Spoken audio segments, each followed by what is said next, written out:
right, I'm Bill Frater. We're here in Nashville, the Americana Music Conference. What day is today? Thursday morning. Thursday. Rod Picott, welcome. Nice to see you, Rod. How's Thanks. things going? Everything's great. Everything's great. It's good to see you too, Bill. Your last album, Welding Burns, Welding Burns, yeah. came out last year. June of last year. Yeah. So June I've of been last just year? That's still on the, fresh in on the road, yeah. in the I mean, radio world. I mean, I probably did, I don't know, 160 or so shows between putting the record out and this summer. So I was just on the road, working the record all over the place. What keeps you going? Do you sometimes show up somewhere in a town you've never been, and when there's 20 people there, is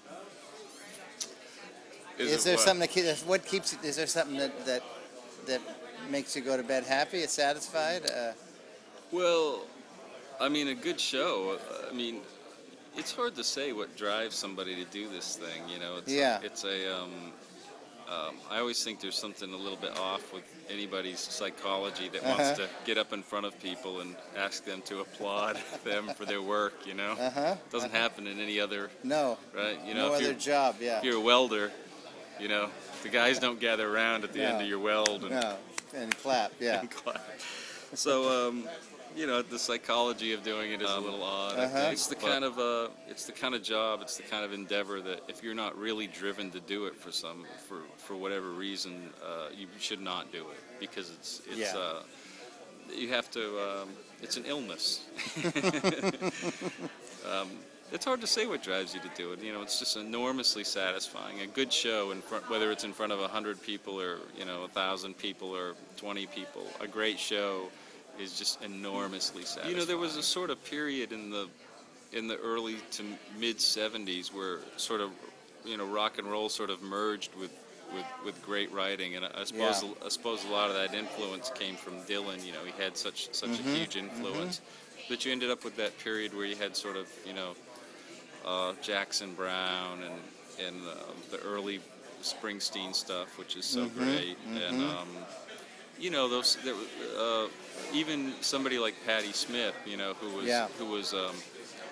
whose band I didn't, it wasn't sort of about the music, my interest in her, but I just thought the writing was really interesting and really brave, Yeah. So that period was just so fun. This might sound overly diplomatic, but I think that the technological changes bring something really exciting. There's more stuff out there than ever before. There's more access to finding new music is easier and better. It's exciting and a little bit scary. It's a little scary that people are starting to not get paid for their music. Yes, that's a little disturbing. But it'll sort itself out. Optimistically, You're optimistic about it, People that do this, you just don't really. In a way, you don't really have any choice. So I'd still be, whether there was any. I've been really lucky to build a small fan base that kind of keeps me going.